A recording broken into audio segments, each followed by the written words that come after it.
You caught me drinking. Oh, wow. Okay, so thank you for joining in. And today we're going to talk about pintucks. So ordinarily, it's a technique that a lot of fashion design incorporates into whatever they're making. But what about quilting? So I'm actually exploring this week, doing a little investigative homework, and there's a lot to be said about pin tucking. And I'm gonna say right off the beginning, I'm no expert, but maybe that's the best place to be because we can learn from our mistakes and we don't have any prescribed rules. We can just try things and see if they work, and if it doesn't, toss it out. So if you're along for the ride, let's get to it.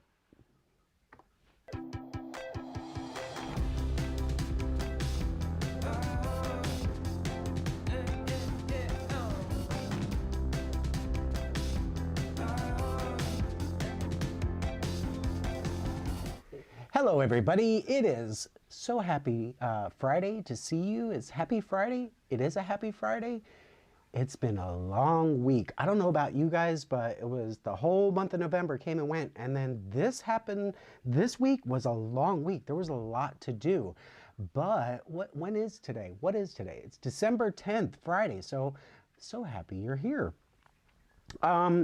This week I was digging in, as I just said earlier, I was digging into pin tucking, and I was looking for a different way of embellishing my quilt blocks, and I thought, you know what, let's just scribble outside the lines. Let's try something different that goes beyond just the geometric shapes that we cut out. So I've done my homework and I've educated myself, and I hope that there are some experts in the room because I'm going to have plenty of questions and we'll see what we come up with. But speaking of experts, I would love to visit the room and say, howdy do.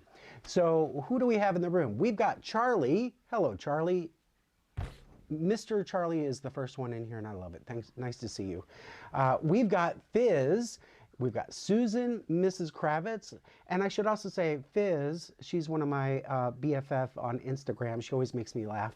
And then we've got Mr. Rob Deline. He is all things precise. If you haven't met him, go ahead and ping him on the Quilt Stream community and Facebook. And Janice Gilbert, hello, nice to see you. We've got Yoan down under. It's way early in the morning in Australia there. Tracy over in the UK, way past tea time. I hope you're still not up doing your projects, but knowing you, you probably still are. So good to see you all. And I know that there's some banter going on in the comments in the live chat, but we would still love to see you comment below. And while I'm at it, I'm going to ask for it. Like and subscribe. It's so nice to see you. Okay, so pin tucks. So you've probably seen them on clothing, and you've probably seen them maybe on decorative pillows. But really, what are they? And I'm going to preface this whole conversation by saying that I personally have a Bernina, and pin tuck feet are available for every make and model of machine. Your machine may already come with the pin tuck feet. Mine, I don't actually remember if I may have bought mine after purchase. And for my machine, what a pin tuck is, and it might be helpful, let me even take a step back. So there's two types of feet, and this one is going to be considered a long shank, which means that it actually has not just the foot itself, but it also has the leg, and that's for my particular model. And your foot may only come with just the foot, and there's no, I'm sorry, it's a high shank, not a long shank. But there's the high shank and the low shank. And the low shank is just the foot itself. Now, on your foot, there may be different ones available, that they all should be universal. They are standardized. And let's talk about the first one. For my particular machine, I'm going to take you to the needle so you can really see it, but this is what is known as a 3-groove foot. And what that's offering is, if you look on the bottom, there's little grooves that are going to allow the fabric to be pulled towards that center, where you're actually going to use a double needle, and we'll talk about that too. But the foot allows, as it's being advanced, the fabric is being advanced and the foot is moving along, it's actually going to create a tuck or a pucker. And for my particular brand, which is again is Bernina, I have the 30 foot, the 31, the 32, and 33. And the differences amongst those is whether it's a 3-groove, a 5-groove, a 7-groove, or a 9-groove. Now, for each of these feet, you want to use a double needle, and that actually is what causes, you're sewing on both sides of where the fabric is being drawn up, and there's needles that will correspond to the foot that you're using. So let's give you a look-see. I've done a test with all 4 of my feet, and again, yours are going to be standardized, so don't go by my numbers, but go whatever your manufacturer or aftermarket foot number might be for your machine. But again, the distances for the needles and the grooves themselves will be all standardized. So for the 30 foot, let's see if I can show you a down shot. And I have so much stuff in front of me, so forgive me. But we have, and I'm just going to give you an overview, and then I'll take you over to the needle cam so you can get a real close look-see. But you have the 30 foot, and the 30 foot is actually going to have that center right here, and it's just going to pass along, and then it develops that groove. And then once you've made your first stitch, then you're going to use one of the channels. You can do either on the left side or the right side of the tuck that you just made, and it's going to be evenly distance, creating that second row, and you can just keep going. So let me show you over on the needle cam, and right here you see that the first one that I've created was with that 30 foot, and that's actually a 4mm needle. And let me take off my glasses. All right, so I have this double needle, which is a 4mm, and that is actually going to, if you look, and we put this right into the channel, it just wants to fit and ride in the center of that. So I'm not showing that very well. So you've got the needles that'll run right in the center, and it's evenly distanced there. And then on the next pass, you're just going to run that, what you just created, into that next channel.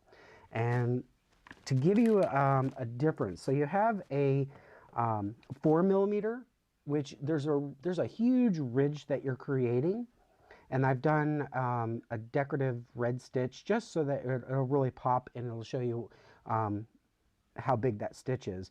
But you're doing a straight stitch on this, and then you go into that's a 3-groove foot. This one is a 5-groove foot, which is the 31.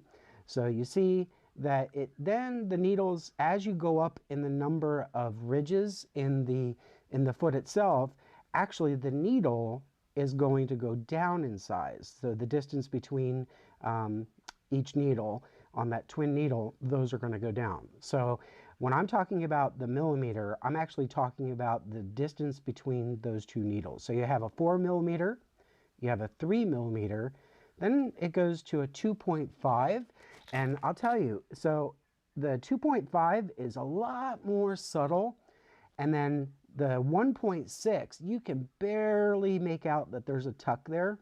And so for me, I like the 30 if I'm really wanting to give something some pizzazz and a lot of texture. It just pops. You can see it from like a couple of feet away that there's definitely some texture there. And then the 31 is also at that 3 millimeter, the distance between those needles, that actually shows a lot of pop too. Now, there's a couple of different ways that you can do your pin tucking. So I started off with some straight stitching, and it's just going after one. Nothing's fancy, but then you could also get into doing some curves, which I think would be a lot of fun. And everything that I'm trying out here, I want you to think of like there's great projects that you could try out, but you could also incorporate this into your quilting. And I think if you were really wanting to go hog wild on a quilt block that is very, very, like you're quilting it from an inch within its life, you may want to give some relief but still have some texture. Do that up front on the like on alternating blocks. You might want to incorporate some texture instead of just the quilting or that embellishment. So how do you make a pin tuck? So the first thing is, I would say, do not do not have your glass of wine before you've threaded your needle. So you're going to need to decide, you know, hey, do I want to create a pin tuck that is very, very dense, or do I want to do it that's a little further apart? There's no right or wrong answer, but I actually, before I even do the needle, I did a couple of tests, and this was a lot of fun. So I just went to town. I was just doing row after row after row, and you can even see on the camera here that it's creating some shadow, and it's not as dramatic when you're going to use color matching thread. But if you went and used a little bit of contrasting thread, so in this I use some white, you can kind of see that it's a different look. So I have the one on the right is the one that's all contrast stitch, and then the first one I did was the color match. So let me take those to the needle cam and show you what you've got. So I've got the first one, and I believe, if memory serves right, I did this on a 30, no, I did this on the 30, which is that 4 millimeter. So you can see you're just passing through, and yeah, and actually what I did is I just kept going and putting the stitch to the next row, and then just made a new row and just kept going with it. And how do we do that? So let's go, and I've cut out some fabric to work as some examples. And so let's take a little, what is this, 3.5? I made this one 5 inches. Yeah, I made this one 5 inches. So I'm going to decide which foot I want to use, and let's go with the 31, the second to the biggest, and that one again is 3 millimeter I need. So I'm going to find my 3 millimeter, which is, that's the 4.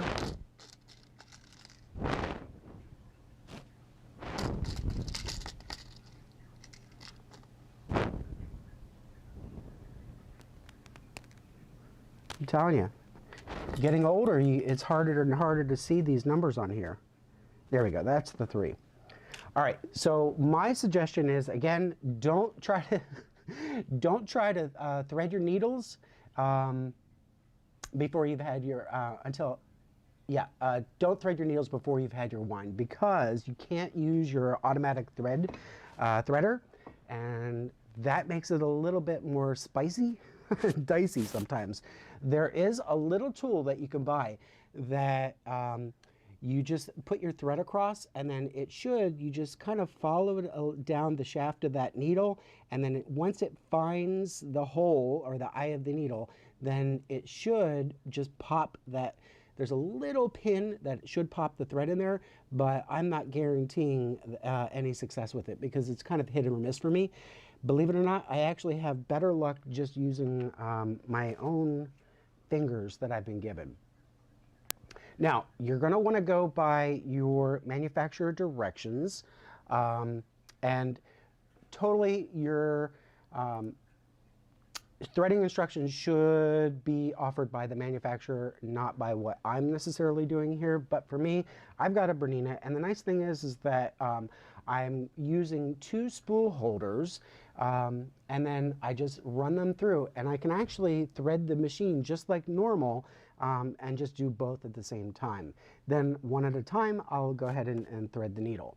Now, there's one tip that I came across, and I wish I could give credit because I love to give credit where it's due, but you could actually take one of your extra bobbin, one of your bobbin that's fully threaded, and I happen to have an extra little spool holder here, and you could actually rest your bobbin thread there and then just do the same thing. If you don't have an external or like the telescopic little space, I don't know what they call it, so I know it's telescopic, but if you don't have that additional spool holder, then you could use the onboard one, and sometimes they have a second one, so between those two you should be in good shape. So I've already threaded it through the machine, and so all I have to do is attach my correct foot, which I said I was going to do the 31, and then I'll put the needle on. The needles themselves, again, they should be pretty standardized. They have the flat back where it actually gets held into the machine, so that's good. And then I just take some little, I have little embroidery scissors that are ultra sharp, and I'm going to give myself some blunt tips so that when I thread, it actually, I don't get any extra fuzzies. And then, look at that, I didn't even have to hold my breath. But then, oh, I just pulled it out. Take 2. Okay, that went perfect. And then I like to take my tweezers, grab it, bring it to the back, and now I can work on my second one.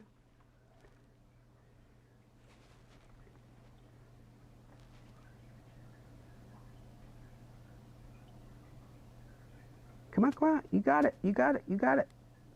Perfect.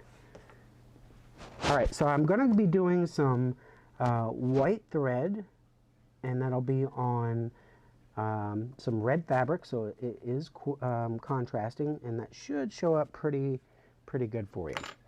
All right, so let's go to the needle cam now that I don't have to worry about my sausage fingers, and I've got the correct foot, I've got the correct corresponding needle, and then I can actually use, for the first one, I can use the foot itself on the outside against that straight cut that I have on the piece of fabric as my first line and my first guide.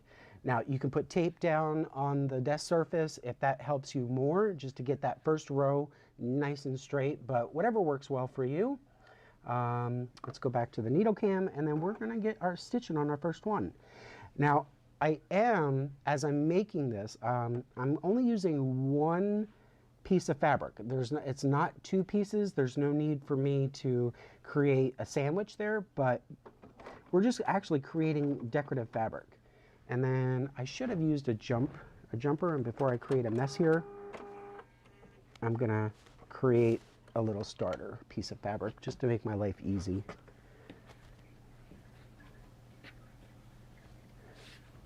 Okay, so I'll use that first one. Okay, now one thing I do recommend is to kind of keep your eye on where your thread is, because I just did it now, and sometimes the thread does want to get caught around those little notches, and so I'm making sure that they're free, and then that way it's not going to bunch up. So when I'm doing that, you're seeing that the previous tail that is here sometimes can get in the way. And this is actually one technique that I really have to remind myself to bring those thread tails to the back of the machine, and then that way everything should go smoothly for me. All right, so I've got my first piece of fabric ready to go, and away we go. We're creating our first tuck. And again, I'm not being very uber straight, but that's okay. All right, so I've created that first tuck, and I want to see if that's coming through for you guys. Yep. And so like this is the second to biggest one, so this one should have a little bit more impact. And then you're going to notice that on this one there's those 5 grooves, so we're going to count the center one as one of them. So from left to right we have 1, 2, 3, 4, and 5 total. So we have that 5 groove, and you can either immediately advance. You can go, if you had more fabric to your right, you could advance to the left. I don't have any more fabric to the right, so I'm going to move my fabric to the right. And then you could do either, let's see what happens if you do the second, so not the center. I'm going to move that and place the tuck that I just made into that first channel to the right of the center. And then all I have to do is just follow that as my guide. That tuck is just going along in that ridge, and then you've created your second tuck. And then what happens if we skip? So you could skip the first one to the right and just go to the second one, and just give yourself a little bit more distance. And it's so easy and simple. And to be honest, I'm using some really, really nasty thread. So it's not the best, but I think it's good for practice. I think it's just serger fabric, serger thread, which I do not recommend for quilting. It tends to break. It doesn't play well nicely with my machine, but it was there and I grabbed it, so that's what we're going with today. So you can really, depending on how densely you're creating your tucks, so like I'm skipping from the first 2, I was skipping just, actually I didn't skip, I just kept advancing to the next one. Then starting from here, on the third one, I gave it some 1 space. I skipped one, skipped one, skipped one, and you can see it creates a little bit more breathing room, which again, this is what I did to create this fabric right here. So it's a lot more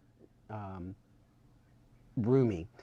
Now, what you could do, and I kind of like this idea. I didn't have time to play with it, but I thought, what would it be like if you could grab yourself some fabric pencils or pens, whether you like the ones that erase with heat, or the ones that are erasable by water, whatever you'd like to use.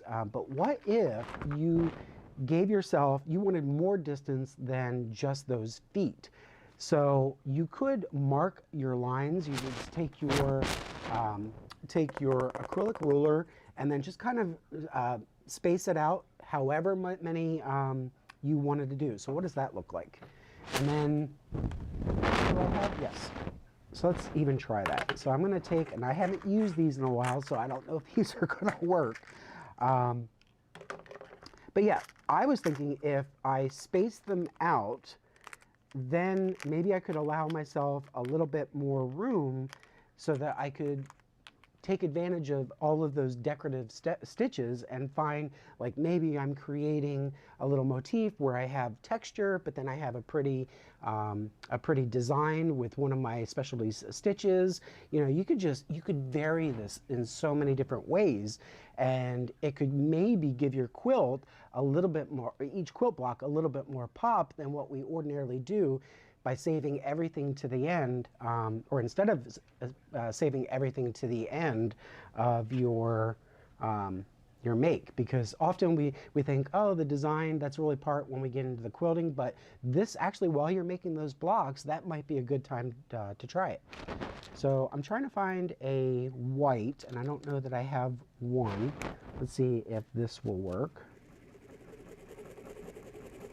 Nope. All right, so those are not going to work, but fear not. In my stash, what if we use good old-fashioned chalk? Do I have chalk? I know I do. Let's try another box.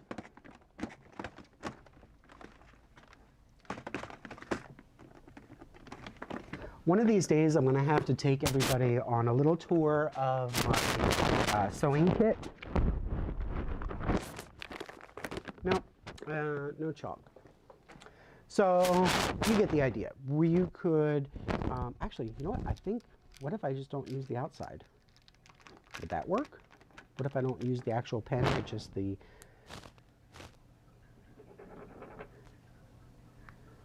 Yeah, these are old. Oh no, it's working. Okay, perfect.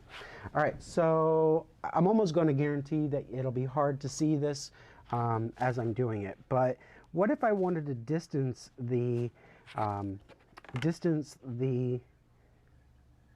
at maybe 1.5 inches? So I could put a little line and give myself every 1.5 inches. And then what if we did a little checker? You know, a lot of times we do those 9 patches, or we do those even a 12 patch or a 16 patch. This one would be 1, 2, 3, 4, 5. This would be a easy, it almost looks like it could be a 25 patch. So I've got, these lines are showing up really well, which makes me happy.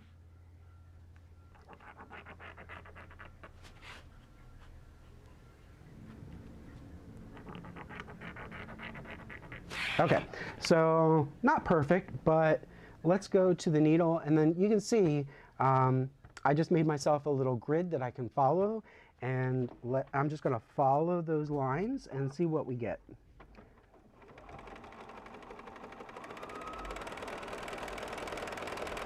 I mean, this is so easy, y'all.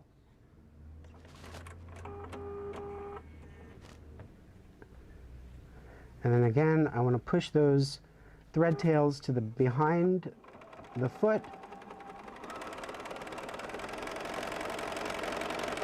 Now, one thing that you may want to think about when you're doing these, you're definitely, think about that this way, you are definitely creating fabric. So whatever you're making, you do not cut to size, the desired size right off the bat, because you consider that you're going to have some shrinking that occurs. And so, like, what is this one? This is 3 millimeters that between each of those stitches, and then times 1, 2, 3, 4.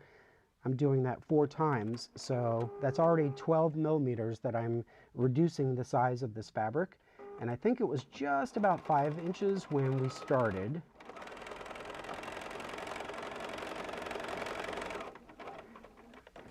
And I'm going to be, since now I'm running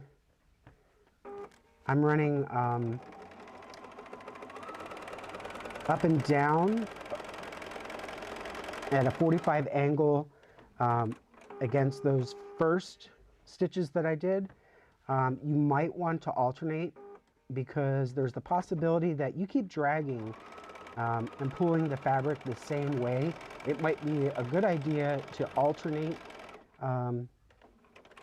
back and forth so that you're getting a little bit more consistency and that everything's not being drawn the same way into the same direction, and then your block goes wonky. But already, I think this looks mighty. I'm creating kind of like a waffle effect, and I think that really looks cool. I think that would be a heck of a lot of fun. I think that would be a heck of a lot of fun in as a quilt block. You know, you're giving it a lot of texture. So let me iron this, and I'm going to go to the room with a little bit of heat, and that white chalk line just disappears. So there it is. So you can see you're just left with that waffle that I made. Now I'm hungry. I want to eat it. All right. So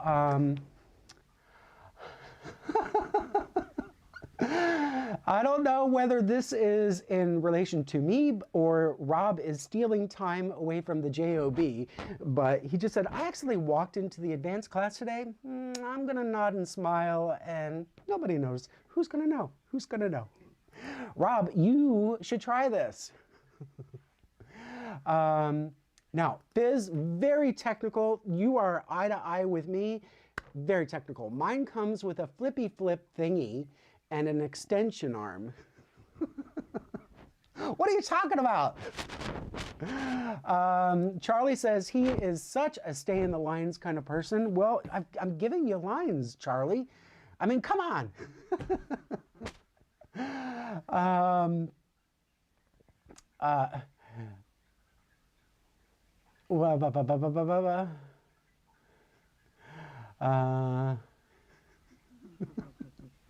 All right, so Fizz also says, she says, I'm going to slink down into my chair and maybe he won't see me and I won't get called on to answer anything technical.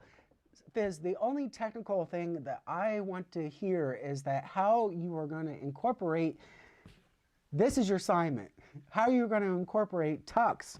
How's your tuck? Is it a meaty tuck? Do you like the thin tucks? How do you like your tucks? How are you going to incorporate this into your into your project? And I'm with Susan. She says, "Get a grip, people."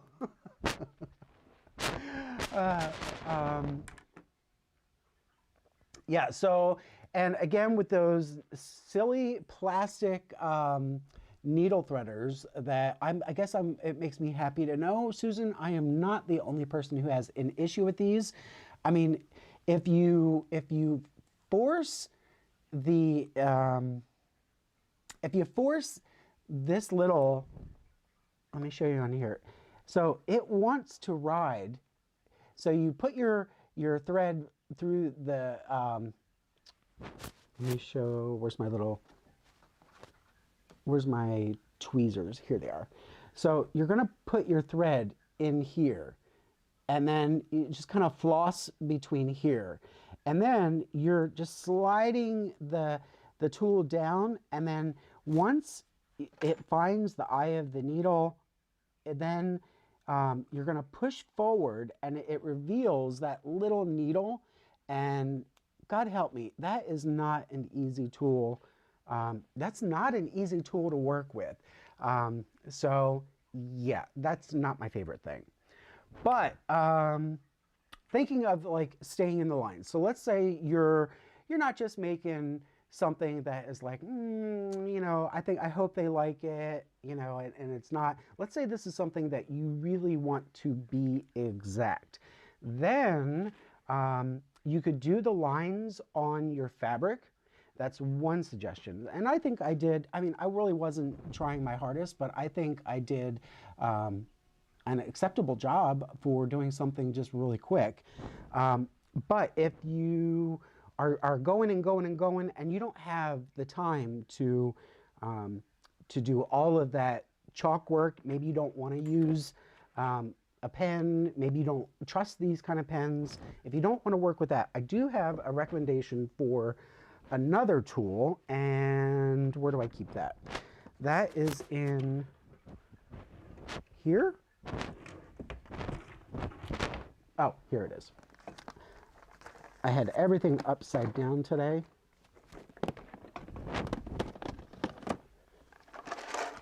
Okay, so in my, and you guys will laugh, this is actually a Bernina box from, I don't know, it's like decades old, but I ordered it on eBay just because it was Bernina and it was like vintage.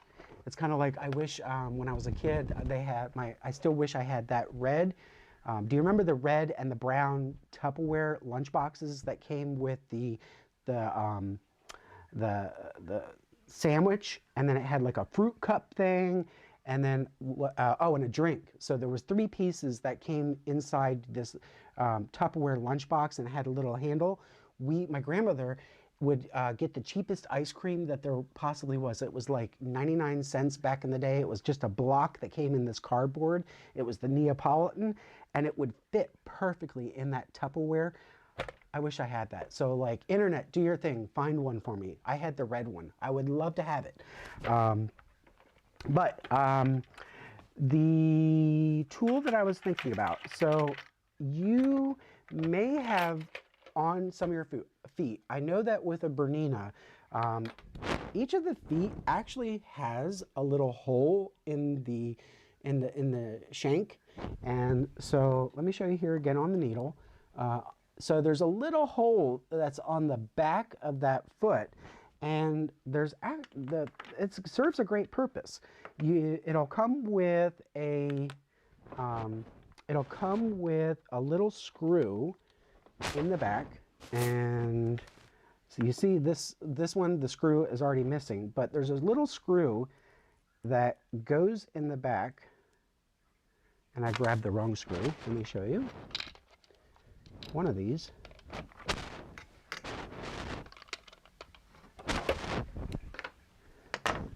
But sometimes you're sewing, and if you're using a foot with one of these that has the screw on the back, you'll notice that all of a sudden a screw will fall, and you think, oh my God, my machine is falling apart. Well, it's actually not falling apart.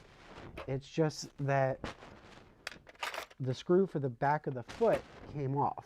So let me see if I can, yeah, this is the right one. So there's a little screw that goes on the back of it, and it serves a purpose because you can get a little guide, which is really beautiful. So like I was saying, is that you, instead of gridding and marking your fabric, you can actually set your foot, and I'm actually going to do it on the one that's here.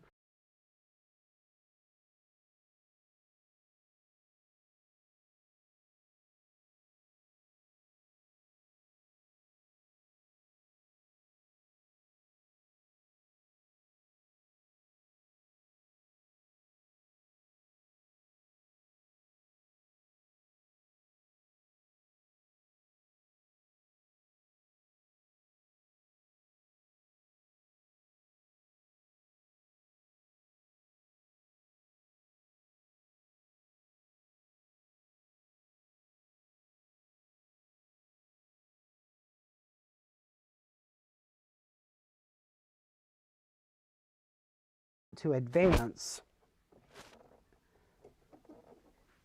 only this much. So you have that in place, and now next time you go, you're always just going. So let's say all my fabric, this one is actually, so the fabric is on the right, and I'm going to be advancing to the right.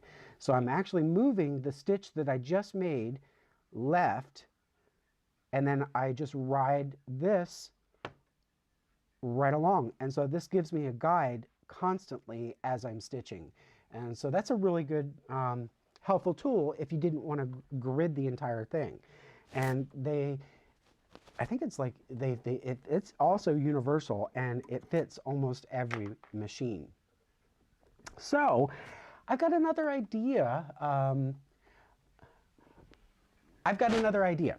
So you could do straight stitches, and as I said before, you can do some waves, and you could do really fun. You might want to try some variegated thread. That would be fun, and some alternating colors. I wish I wanted to do where you could actually have some, what do they call it, some cording that lays underneath it. And that was one of the suggestions that my Bernina Book of Feet, what they were suggesting is that there's different things that you can accomplish when you are working with pintucks. So let's see if I can go down tight. So pictures aren't that, I wish I could have like an ultra zoom without going to the needle, but we're going to go to the needle. So you can do your typical straight stitch. Nope, I'm not going to get that. So we're going to go here. So you have a typical straight stitch, and then I'll put these pictures on the Facebook group so this afternoon, so that way it makes more sense. So again, go to the Quilt Stream community over on Facebook, and then you can see these up close. I'll just scan these pages. But you can do a traditional pintuck as I've been describing, and then you could do a corded pintuck, and there's two ways that you could do that. One of the ways is where you're drawing, there's a little hole within the stitch plate that the cording is going to come from underneath. You can do it, that's one way, and it just feeds in there. Or you can have your cording off to the side, and then there's a little tool. I just played with it yesterday. Oh, here it is. It is so small. So this one would clamp down to my machine. So I would put it, see there's a little screw that would go here. And then there's the opening of this little channel that allows for your cording to just feed right into place as you're sewing. So that cording is going to run underneath the twin needles, underneath the fabric, and it's just going to give a little bit more life to that pintuck that you're creating. And that's where you may not be able to use this one because it's an ultra small barrel for that cording. I think there's a bigger one that I should get. But you could do yarn, you could do cording, and that actually gets into shadow pintucks. Shadow pintucks is where you are creating on a fabric that is more muted, and maybe it's a lighter fabric, that if you're using a very, very high contrast, very saturated color cord, or maybe even a yarn, it's going to pop through and create this just a different color variation where that's writing, and that's really fun. Then you could do scalloped. So if you wanted to do kind of waves without doing, you know, like just an S, but you wanted to do a consistent scalloping, there's so many different options. And one of the fun things that I realized as I was making my first one, I was like, when I was creating this, I realized it wants to roll. And I was like, oh, what could I possibly make with this? It kind of reminds me of a churro. And I was like, now I want churros. But depending on how densely you are pintucking, it could actually be fun. And then you could create like more of a 3D object. There are so many possibilities craft-wise, but we're talking about quilting. So what's one other thing? Oh, so as I was creating my fabric, one thing that I decided is like, hey, if I'm practicing, let me at least make some good use of the pintucks that I'm creating. And I made some uber cute little mittens, and I did use my AccuQuilt, so I used the Go mitten, and I'm telling you, it was easy breezy. I was able to cut the mitten itself. So you're going to create mirror copies of each other. And then it comes with little sleeves, not sleeves, cuffs. And then you could it even comes with a little snowflake, so you can put that on there. And this can become an ornament that can go on the tree. It could also become, I've seen some people that have done an advent calendar, and they just do like Christmas or holiday bunting, and they just do all of these. They'll put a little note inside that says, hey, maybe you could stuff a little piece of chocolate in there. I mean, there's so many different things. And I really, one of the ideas that I had was if I were to use, besides the Go Mitten, but then you could also use your circle dies, and it cuts 32 shapes all on one board, and there's different size circles. But what if I used like maybe the medium? This is a 3-inch, and then so I first first get my fabric ready, and so I make whatever, whether I did I have my tuck, and maybe I did some holiday stitching, and then just create the fabric. Then I could come and I could use my die, and I could cut out my circle and then make a little top piece to make a little ornament ball. I mean, there's so many different things that you can make. And I really think the holidays are the best time to experiment with new techniques. If there's something that you haven't tried before, the holidays is a really good time just to try it. Who's gonna know? If it doesn't work out, give it to your in-laws. All right, let's go back to the room. And do I have a mice? I have a mouse. And see what, all right, so Fizz says the wheels are already in motion. I'm thinking raw edge applique. My queen needs a king. Is that because, are you calling your partner a queen, or are you saying that your queen size bed needs a king size because somebody likes to burrito and steal the covers? So that's me. That's actually awesome. And then Fizz also said she would probably do the single line drawing. Yeah. So should we try another one? We got like a couple of minutes. Yeah. I want to show you how easy it was to cut.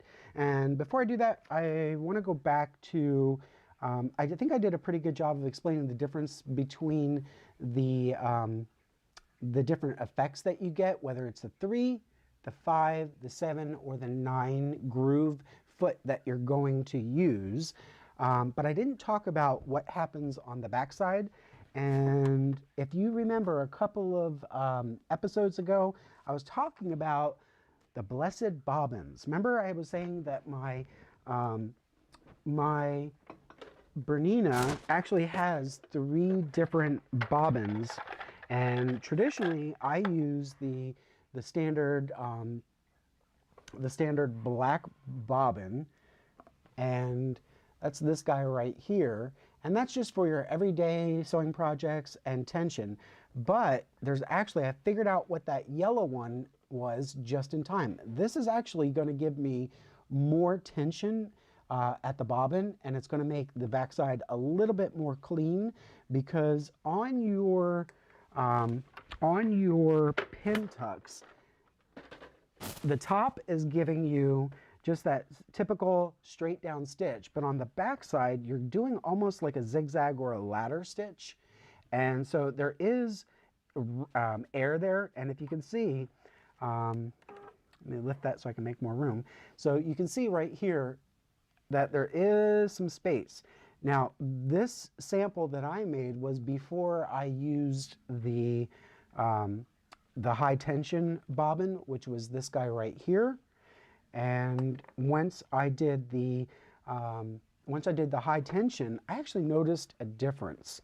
So you can see on the red here that it is, each of these bobbin stitches are a lot tighter, and it really does a neater job. It's not as spaced, and it's not going to be as loose.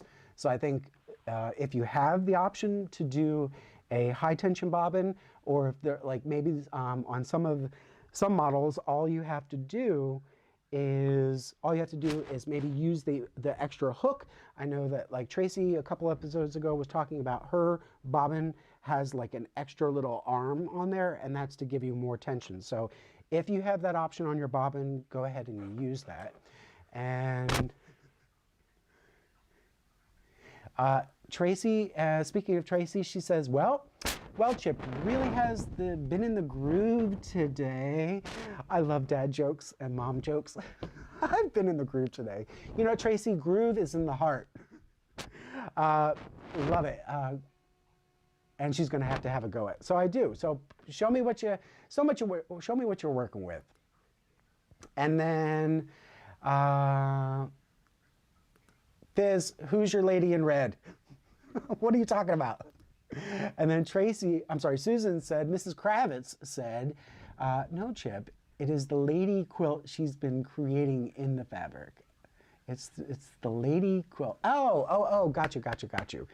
We're not supposed to talk about other people's secret makes, Susan. See, it's Mrs. Kravitz tattling on people because, well, she already said it. So Fizz is making this beautiful art quilt, and it's kind of risque. It's about a woman, and it's beautiful, and she's really doing good. So maybe you could do a little bit of just quick pin tucks in the sky, you know, around the lady, give her, you know, accentuate her curves. I'm here for it. So last thing I'm going to show you while we're still at time is I'm going to show you how easy it is. I was at first like, okay, so if I've created this texture, and that's great and all, but how easy is it going to be to actually cut? And I'm going to tell you, easy peasy. So if you are an AccuQuilt, and I'm just going to go say it, I love it. I'm an AccuQuilt go-getter. You can use your AccuQuilt to cut through these, and I would suggest probably cutting. Start out with one, then bump it up to two. The only risk is that since you're creating this fabric, if you mess up and it doesn't cut right, then you actually have to create more fabric. But I would just say err on the side of caution, because you are bunching up the fabric, and you want a clean cut. So maybe do 1 or 2 layers. And you should be fine. So I'm going to take this one, and I love this. It's kind of pepperminty, and even though I don't love peppermint, I'm going to create it, and we're just going to create a quick holiday ball.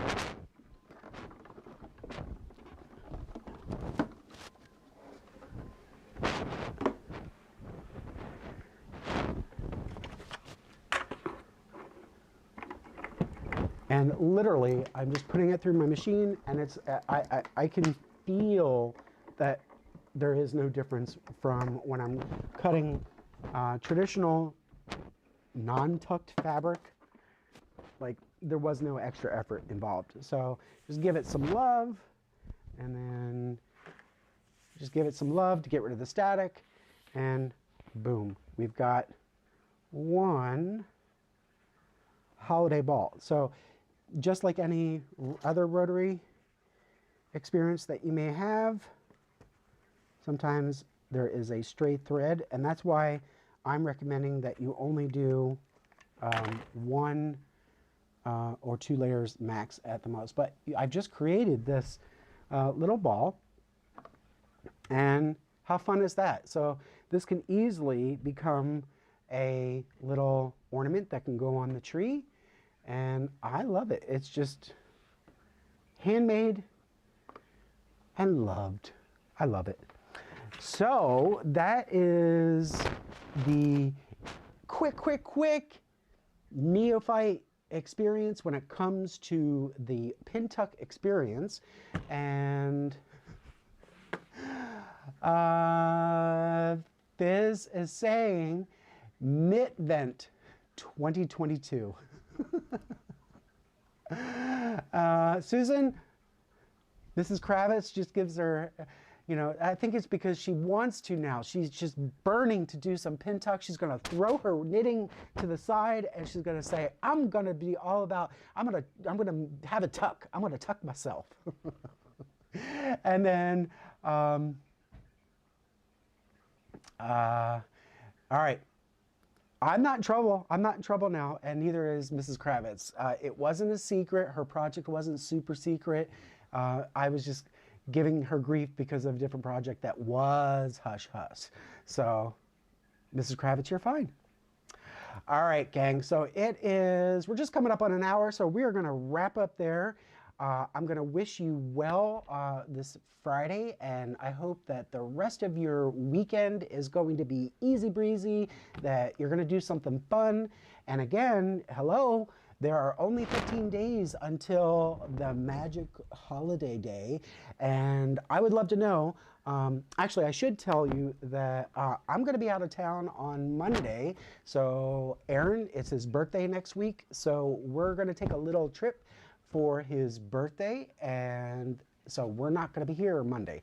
And then I might be able to get ready for next Friday, but I'd love to know who might be available getting into that Christmas Eve. I probably won't do an episode, but if you guys are here and you're like, hey, I'm going to take a break and I'll still come, I don't mind doing another episode on Christmas Eve. It would be fun just to have the gang, and we'll all have a celebratory, I might even drink. I don't drink, but I might even drink. So, no episode this coming Monday. Let me know who might be around Christmas week and what your schedules look like. I'd love for you guys to comment below, and everybody, I need you to like and subscribe. That helps my goodwill points. And then have a great weekend. Mwah! Have fun. Get your tucks on.